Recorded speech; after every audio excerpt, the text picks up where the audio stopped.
Good morning, everyone. Thanks for joining us again and starting your weekend with us. Today's topic for our virtual training series, Toyota versus Honda sedans.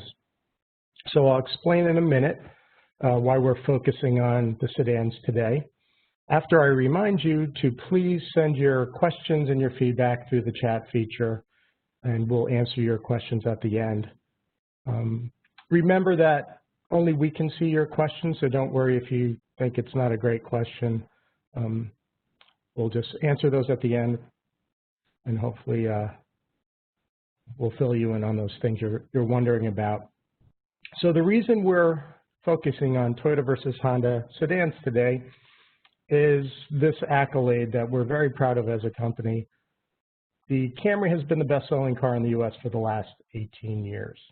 So I think we'd all agree that this has been a strange year in many ways, and the auto industry is not immune to that. So while we would typically be cruising to a 19th year where Camry is #1 best-selling car, we're actually a little bit behind one of our competitors. And it's not the one you'd think. It's not the Honda Accord. It's actually the Honda Civic.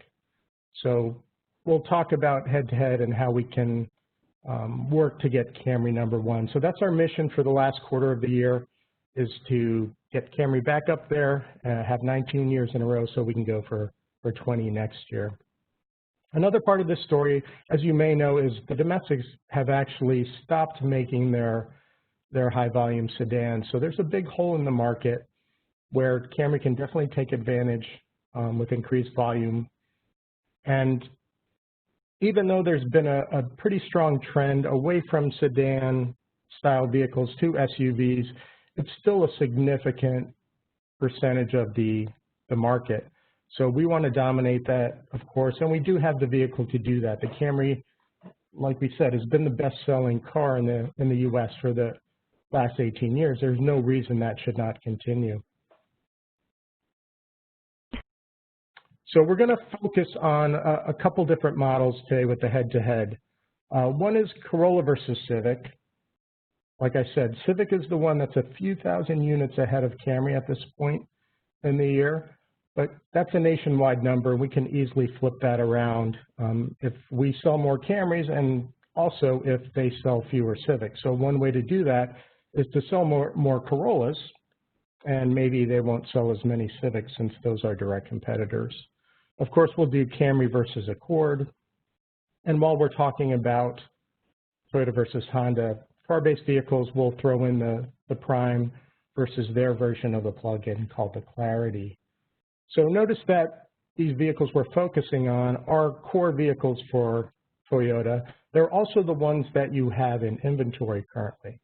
So for the next couple months, while you still have tight inventory on other vehicles like RAVs and Highlanders, we do have these vehicles on ground available to sell. You do have the inventory, different colors and trim levels for customers to choose from.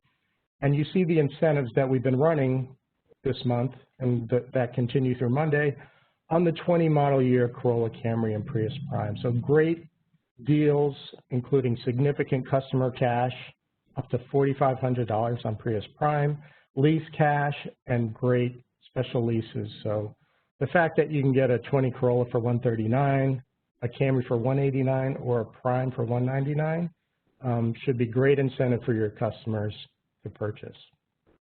So let's start with Corolla versus Civic. And you see the trim levels match up pretty well. They have 5, we have 5. And of course, we added a nightshade edition of the SE recently for Corolla. And I think you'll all agree that the nightshade editions of the Toyotas are a great package with the black door handles, side mirrors, wheels, and emblems. They look great. So if you want sporty or elegant looking, nightshade is a great option now that we have on our vehicles. If you look at the pricing, their base model is about $1,000 more than a base Corolla, and their top-end touring model is significantly more than our top-end XSE. It's over $2,000 more. So the Honda Civic is more expensive than the comparable Corollas. So let's do a head-to-head Corolla versus Civic. And I chose the volume models, which are the Corolla SE and the Civic Sport. And another thing I did was add the premium package to the SE. So in doing that, the base MSRP is a little more expensive. It's $900 more. If I took a base Corolla SE, it would be $600 less. So it wasn't possible to get an exact match. But you'll see that $900 premium that you're paying for the Corolla SE premium is actually more than made up for by the equipment. And that's a general point when you're talking about Toyota versus Honda models. Honda is very cookie cutter by trim level.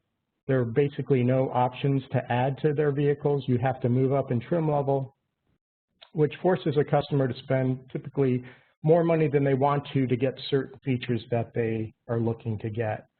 So with the Toyota models, you can typically add option packages so that you can cater, what the customer wants as far as features and budget, and be more specific than you can with the Honda.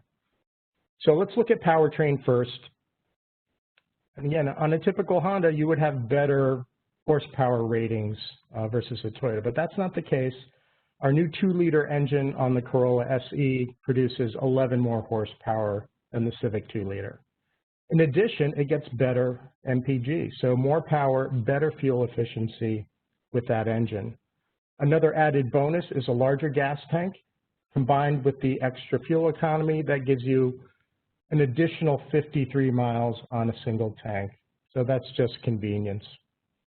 And a good point about the transmissions, while they both utilize CVT transmissions, the new Corolla, the 2-liter engine Corollas, actually have a physical first gear, which means when you take off in first gear, it's a physical gear. It's not utilizing the CVT. So that gives you better off-the-line performance, acceleration, and it doesn't have that kind of CVT feeling when you initially accelerate. So if you read any of the reviews of the Civic, that's one of the knocks on Civic. It's kind of, there is some lag in initial acceleration and that CVT feel, which is not ideal. So you don't have that with the 2-liter Corollas. Now, technology and convenience, power moonroof. So that's part of that premium package that I've added to the SE.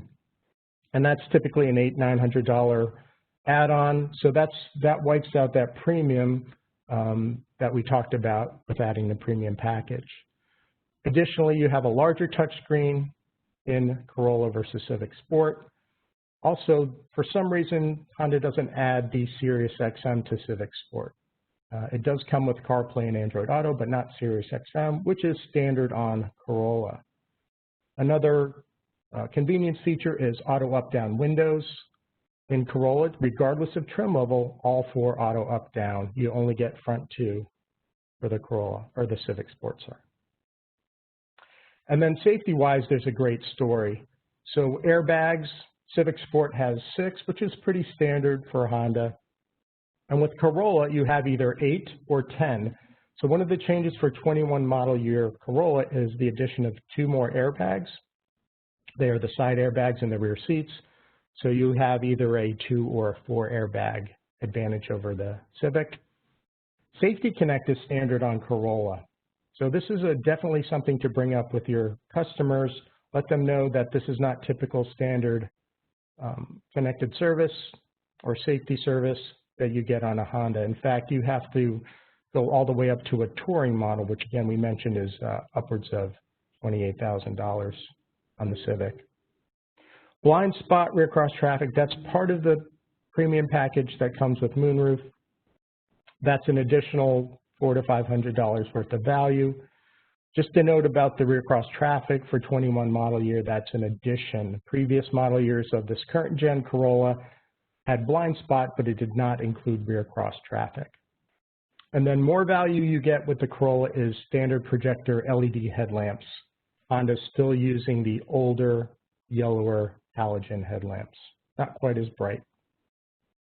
So just to kind of sum up this comparison where we're taking the SE Premium versus the Civic Sport, not only does the engine have more power and efficiency, you're getting a roof, you're getting Sirius XM standard, LED headlamps, blind spot monitor, Safety Connect, up to 4 more airbags, and of course, Toyota Care.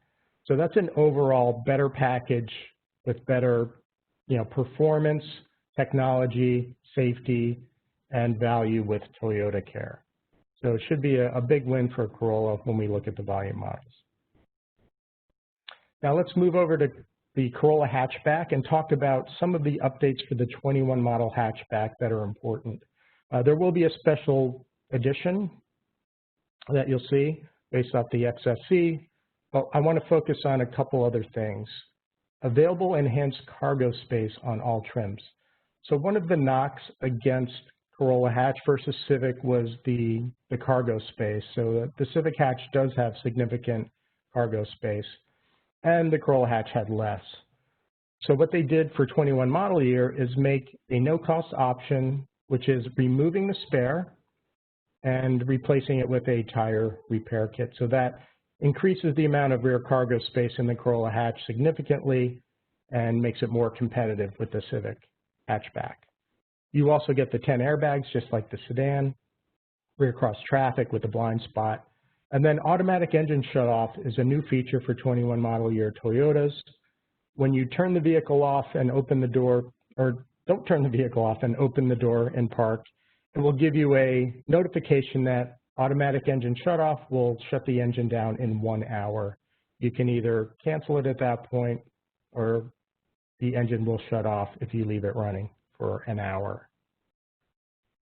So let's look at the direct comparison between the Corolla Hatch and the Civic Hatch. You notice they do have the traditional 5 grades for Civic Hatch.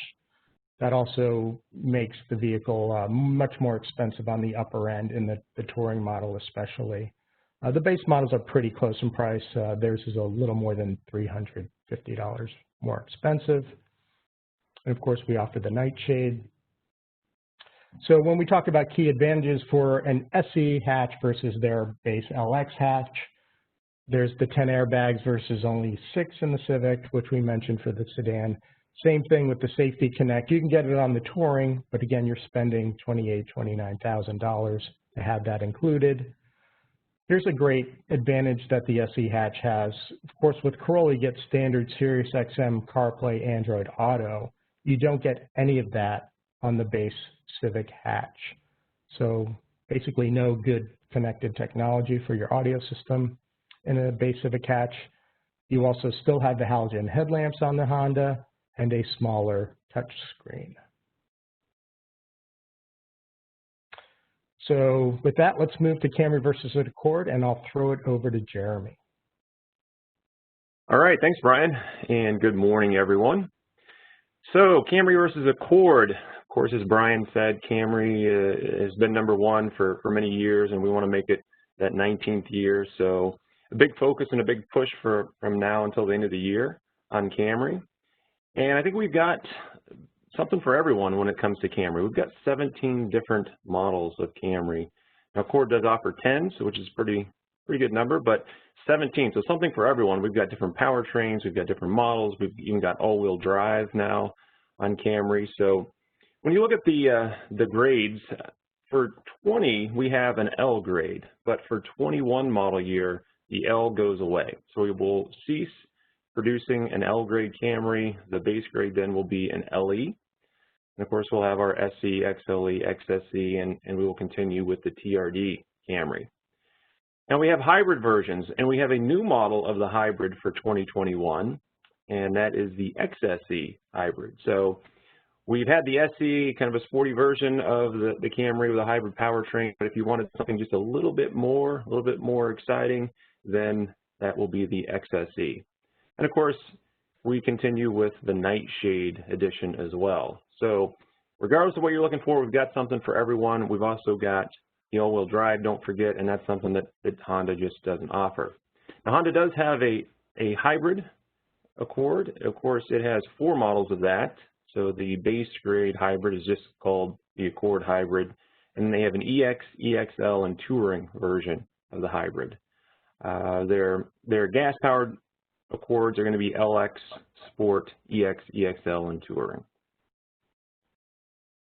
Now, when we look at the powertrain, kind of the same story that you saw with Civic, even though that Honda traditionally has always been a little bit more about performance and power. Kind of the tables have turned a little bit now with with our newer engines. So not only are they more powerful, they're more fuel efficient. So we've got our 2.5-liter four-cylinder with an 8-speed automatic transmission, which is 203 horsepower versus their 1.5-liter turbo engine with a CVT, and that's 192 horsepower. So we've got about an 11 horsepower advantage. The 3.5-liter V6 is 301 horsepower, and they don't offer a V6 anymore. It's a 252 horse four-cylinder turbo. So the difference there is obviously 49 horsepower, so pretty significant. And the surprising thing is that with a four-cylinder turbo, you expect a little more power, but you'd also expect more fuel economy, and that's why the manufacturers have gone to these four-cylinder turbos is for better fuel economy. So I'll show you a little bit about that in a second. Now the hybrid, our 2.5-liter hybrid, 208 horsepower. It's got a little bit of a disadvantage in power on this powertrain. So Honda's using their 2-liter turbo engine with the hybrid powertrain to get 212 horsepower. So about a 4 horsepower advantage. I don't know that you're going to notice a lot of that when you drive them. The Accord being a little bit heavier than Camry, and of course no all-wheel drive offering either. But when it comes to fuel efficiency, our 2.5-liter four-cylinder gets a combined rating of 32 versus Honda's 31, but you can see on the highway it's very efficient on the Camry, 39 miles per gallon versus only 35 in the Accord. So if you do a highway driving, big advantage for the Camry. Again, that's that 1.5-liter turbo with a CVT. We're going to use a traditional 8-speed transmission. So that's kind of the surprising part here is very small displacement, 1.5-liter turbo with a CVT, should get really good gas mileage, but that's not what you see in the numbers. The 3.5-liter V6, most manufacturers are going away from the V6 in sedans, going to small turbos like Honda did. We still retain that V6, and even though it's a big V6, it's got an 8-speed transmission versus Honda and their 2-liter turbo with up to a 10-speed transmission. The fuel economy is exactly the same. There is no difference, but we've got a significant advantage of almost 50 horsepower with that powertrain. And then of course the hybrid, we do have an advantage in the fuel economy department there, 52 miles per gallon combined versus the 48 on the Honda. So even though they may have a couple more horsepower in their hybrid powertrain, we've got much better fuel economy. Let's take a look at Camry SE versus Accord Sport. We typically will compare the LE versus the LX, and we have a lot of advantages with the LE compared to LX. But let's talk about some of the other volume grades like the Sport models. So Camry, 10 airbags, kind of a common theme with all of our sedans, 10 airbags now. Camry's had 10 airbags for a couple of generations, but Accord has the most of any Honda, which is 8. So they're doing better, but still they're lacking the 2 airbags that we give you as standard equipment in the back seat. Those are those rear seat side bolster airbags. And while as a driver, you purchase the vehicle, yeah, I'm protected in the front, but who usually rides in the back? Well, it's usually kids, right? So you want to give them the same protection that you have up front. Camry also has standard safety connect, like virtually all Toyotas. It's only available on the Accord Touring. So you've got to get the most expensive grade of the Accord in order to get that simple safety technology, which you can get on an LE as standard equipment. Sirius XM, everybody likes to listen to music when they drive, so Sirius XM is a nice feature to have, 3 months of trial period. And again, you have to get an upgraded engine in the Accord in order to get Sirius XM. You have to upgrade to the 2-liter turbo, which isn't available in all grades, but it seems an odd combination to have to get a larger engine to get XM radio. Now, if you want remote connect, we can offer it on the vehicles that don't have it standard. You can get it on an LE. It's a $965 option with the upgraded Audio Plus head unit. And again, another feature that if you want it on an Accord, you're going to have to get the touring grade. So again, the top of the line model. And then $600 is the option for blind spot and rear cross traffic alert. The Accord EX and above will have it, so they do not offer it on the the LX or the Sport grade. So it's just not available, period. Prius Prime versus the Clarity. So when you look at these two vehicles, the Prius Prime obviously is just a plug-in version of the Prius. The Clarity is actually a version of the Accord. So it's essentially the same as the Accord. It's got a little different styling on the exterior. It's got those kind of fender skirts in the rear for some aerodynamics. They have two versions, or two models. It's just called their PHEV, or the plug-in hybrid electric vehicle, and then the touring grade, which is the top of the line model. They do have a $7,500 tax credit on this vehicle, so it does get the most tax credit available for a plug-in or EV. Now the Prime has three grades, LE, XLE, and Limited, and it has a $4,500 tax credit. So you can say, well, that's a big advantage for Honda. Well, if you look at the pricing between these two vehicles, that's about the difference in price is $3,000. So if you consider in the tax credit, there's really no difference in price. But if you look at just base MSRP, we've got a certain advantage in terms of the pricing. Now, the one thing to keep in mind is the tax credit isn't a check that you get. It's something that when a customer purchases one of these vehicles that does have the tax credit, when they do their taxes at the end of the year, or their accountant does their taxes, they can then use that credit toward any federal taxes they may owe. Now, if they don't owe $7,500 in federal taxes, then that's not going to be as big of an advantage for them. They may not get credit for the full amount. All right, so just don't promise customers they're getting this money. Just let them know that it's available if they qualify. When you look at the powertrain, we do have a significant advantage in terms of fuel economy here. So that's what people are usually looking for when they are looking for a plug-in hybrid electric vehicle. It's about gas mileage and, of course, the EV part. So 54 miles per gallon combined. The Clarity is only going to be 42 miles per gallon combined. So pretty good fuel economy, but just our four-cylinder Camry almost gets that gas mileage. Range, though, on EV, it's going to be a big advantage to the Clarity. So we've got a 25-mile EV range. They have 47, and the reason for that is a much larger battery, which I'll get to here in a second. But we also have a much larger fuel tank. We've got 11.4 gallons. The Clarity has a 7-gallon fuel tank. I don't know of any other vehicle that has that small of a gas tank. So if it's a plug-in and you only want to use it as such, that's fine. But if you're going to go on long trips, your gas range is less than 300 miles then. So you're going to be filling up every 200 and something miles, where the Prius Prime's got a 640-mile range on a tank of gas with a full charge. So significant distance you can drive. And that's not just convenience, it's also time savings. You're not having to stop and get gas. You'd have to do it twice to every one time you do it with the Prius Prime.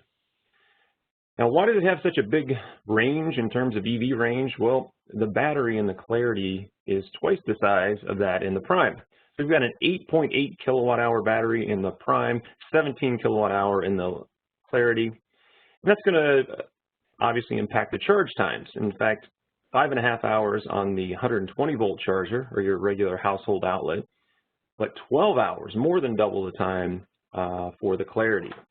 Now, if you're able to plug into a level 2 charger, which would be like a public charging station, 240 volts, it's only 2.1 hours on the Prime, and the Clarity does a little bit better with 2.5 hours, so they brought that time down considerably. But one of the things that a lot of customers are concerned about when they're looking at hybrids, especially plug-in hybrids or EVs, is the battery. How long is it going to last? How much does it cost? Well, starting with 2020, all Toyota vehicles that have a hybrid battery pack have a 10-year, 150,000-mile warranty, and Honda still uses the industry standard of 8 years or 100,000 miles. Some safety and interior features. So 10 airbags, just like Camry and Corolla. 7 airbags in the Clarity, even though the Accord has 8, and they only have 7 here in the Clarity. We've got an available 11.6-inch diagonal touchscreen. The biggest you can get in the Clarity is 8. We've also got standard Safety Connect. And this is kind of surprising. that feature is not even available on the Clarity, not even an option or on any grade. So it is pretty disappointing that they don't offer that to their customers. 19.8 cubic feet of cargo space in the Prime, only 15.5 in the Clarity, and part of that is because of the larger battery. So they sacrificed a lot of interior volume. And that's a hatchback vehicle, keep in mind, or a liftback vehicle, just like the Prime, but yet the cargo space is significantly less. And then again, Toyota Care. Standard on all Toyotas, not available on any Hondas. So in summary, the Clarity plug-in hybrid has a better EV driving range if you're going to just plug it in, but the Prius Prime has much better gas mileage, total driving range. It's got standard safety connect, 3 more airbags, and Toyota Care. So a lot of value there, and you can argue they're approximately the same price if you factor in the tax credit. But this month, of course, we've got a great incentive on Prime, both lease cash, and customer cash. So with that, it certainly makes it a little bit more appealing. And then lastly, we always like to cover this in a lot of our classes, and this is the 2020 J.D. Power Dependability Survey. So this is a survey of customers who have owned their vehicle for 3 years. So unlike the initial quality study that's after 90 days, this is a better indicator of long-term quality and durability. And we're always at the top. Usually Lexus is right up there at the top, first or second place in the luxury division, and we're usually like first or second place for non-luxury. And that's where we come this year. Second place, we have 113 problems reported per 100 vehicles sold. So that's what that number beside our graph there is. And then if you see the red line there down the page, that's industry average. So that's just kind of the average car, how many issues they have. 134 is the number. And then you scroll on down to the bottom, and there's Honda. There are 139 problems per 100 vehicles sold. So they're just above Ram and Mitsubishi. And a lot of customers, I think, will just assume, because in the past, Honda's had really good quality, just like Toyota. Oh, they're probably the same. Either one, Honda or Toyota, they're both good. But that has changed over the last, I'd say, 5 or 6 years. Honda keeps inching down this survey, and now they're well below industry average. So I think this is a great sheet you can show your customer. You can print it off of the J.D. Power website. You can just search for it on Google, and you'll be able to print it out and keep it at your desk. And I know I've seen in the past a lot of you do have them at your desk or hung up on the wall. So I think it's a good selling tool. All right, so in summary, Toyota versus Honda, what can you say just in general, not vehicle specific? We've got more available options. Honda doesn't really have options. If you want a certain feature, it may be only on a higher grade vehicle, so you're going to have to spend up to thousands or even $10,000 more to get it. We've got better fuel efficiency overall. We've got better reliability, as you just saw on the J.D. Power's report. You've got Apple CarPlay, Android Auto, and Sirius XM standard on all grades, which you have to get a more expensive grade on a Honda in order to get those features. We've got more standard airbags, 10 in all of our sedans. We've got Safety Connect standard, again, things you're not going to get as a standard feature on a Honda. And we've got Remote Connect availability, where you don't have to get a more expensive model to get it. You can get it as an option on an LE Camry, for example. And of course, as always, Toyota Care, Honda doesn't offer anything like it. All right, so with that, just want to announce that our Tuesday trivia was actually a 3-way tie for second place. So we have 4 winners this last Tuesday. So congratulations, Arias, Francisco, Eric, and Andre. You guys will all be getting your Toyota masks, your We Are Toyota masks. So if you haven't got them, they're on their way.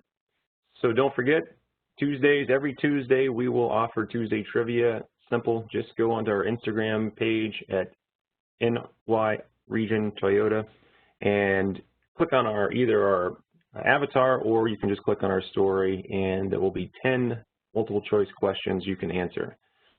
And if you need a few extra seconds and it's going to go by, you can just touch the screen on your phone if you're looking at your phone, and it will pause so it doesn't switch to the next question. But you're going to have 10 seconds to answer the question before it changes. So if you need more time, just touch the screen and it will pause so you can get a chance to answer those. All right, so now would be a good time to to tap or type those questions into the chat bar. But while you're doing that, I just want to cover next month and what we're going to be doing for some instructor-led training classes.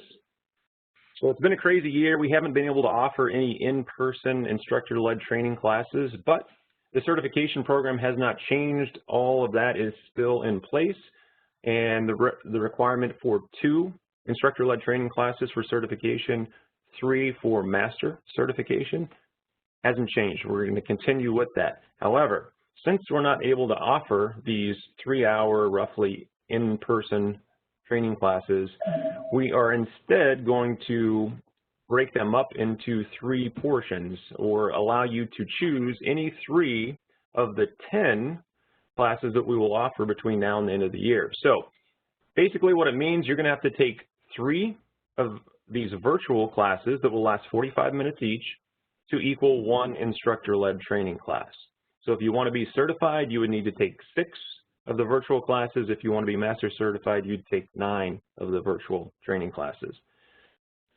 We divided up into different classes or multiple classes simply because we didn't think you would want to sit on a WebEx meeting like this for 3 hours or being able to have the time to do that. So we figured 30 minutes is what we have for these kind of informational sessions that we're doing today, but 45, we want to get a little bit more in depth with you. So that would be a good time frame. Again, the first classes offered will be in September. We're going to offer them on Mondays and Thursdays at 10 a.m. There will be 2 different classes offered next month. So the 14th and 17th will be connected services. The 21st and 24th will be new vehicle delivery best practices. And we're going to be sending out a calendar. The cool thing about this calendar is managers can just click on the date and class that you want, and it will be a link directly to the registration site, which will be WebEx. So it's the same platform we're using today. The only difference is you have to register for it, which means putting in a name, email address, and your dealership name. So that's it. Once you're registered, then you'll get an email with the link. Just like you joined today, this class, you will be joining the same way. And then again, once you've completed 3 of these classes, there isn't any specific class. We're going to offer 10 classes, and you just have to do 3 to get credit for 1. All right, so with that, any questions, Joyce?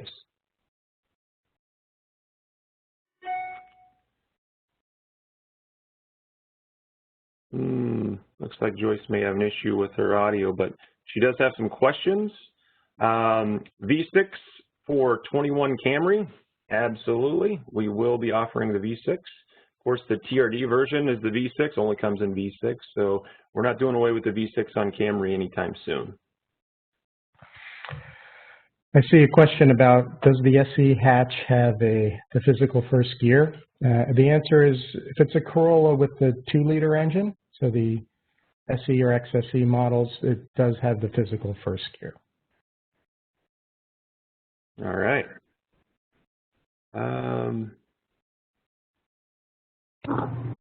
What is there a clean pass on the LIE available for hybrids? Certain hybrids, they have to meet a certain threshold for, so within the Toyota lineup, it's the Corolla hybrid, Camry hybrid, Prius, and Prius Prime. So not a Highlander hybrid or an Avalon hybrid. Yeah. Most of the other hybrids. All right, oh, hey Joyce, why is our tax credit less? Well, the reason the tax credit isn't our choice, that is up to the government, and it's based on the size of the battery. So the battery in the Prime is, 8.8 kilowatts, where the Clarity has 17 kilowatt hours. So it's almost double the size, so it gets the biggest credit. If you look at the new RAV4 Prime, it has a much larger battery, 18 kilowatt hours, so it gets the $7,500 tax credit. So it's really just based on the battery. We have a couple more questions. What is the roadside assistance on the Honda hybrid? I believe they're 3 years roadside for Honda. Honda gives you 3 years roadside now. And does Honda sell any 6-speed manual Accords? They do offer it. I'm not sure how many they sell. I'm sure it's pretty much like the rest of the industry. That's the demand for the manual transmission has gone away, especially in the larger sedans. You know, in some of the smaller entry-level, subcompact, or even, you know, like Corolla compact vehicles, there are some people who would want that, but it's not many. Thank you. And are there any electric Toyotas coming soon? Because people are interested. Just awesome. Well, yeah, that's a good question. I wish I had an answer for you, but I can tell you that we are expanding our hybrid lineup. Obviously, with the new Venza, the new Sienna is only going to be hybrid. You've got the RAV4 Prime, or another plug-in, and we have redesigned for 2021 the Mirai fuel cell car, so which basically is an electric vehicle. It's just you don't have to charge it. It creates its own electricity with hydrogen. So we definitely have a lot of electrified vehicles, and I wouldn't be surprised if sometime in the near future we would be coming out with some kind of EV. Thank you. Well, is there any easy pass or clean pass for the LIE available on hybrids? All hybrids? Which hybrids? We answered that one already. Okay. Awesome. Corolla, Camry, Prius, Prius Prime. Any two-door Corollas coming? Probably not. I mean, the coupe market has been really soft, getting softer over the last 10, 15 years. And, you know, sedans are even getting softer. Everybody's going to crossover or trucks. So I think in terms of any coupes coming, other than like Supra and 86, that's pretty much it. I wouldn't look forward to any other of our sedans going to a two-door version.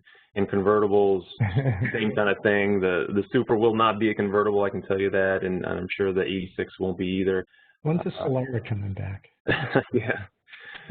You know, so that is for the foreseeable future. I know everybody likes to drive a convertible in the summer, but the issue is there's just not really a lot of demand for non-luxury coupes and convertibles. So probably not. If there's demand that comes back someday, I'm sure we'll consider it. But until then, yeah, Celica would be cool. I agree. We'll see what happens. Well, all right, with that, we're pretty to all the questions. Yeah. But don't forget to follow us on Instagram. 500 followers, and 5 of you will get JBL speakers. And then you can also reach out to us. Any questions? Hit the ground. We got you. All right. Thanks for joining us, everyone. Have a great weekend. Have a great weekend.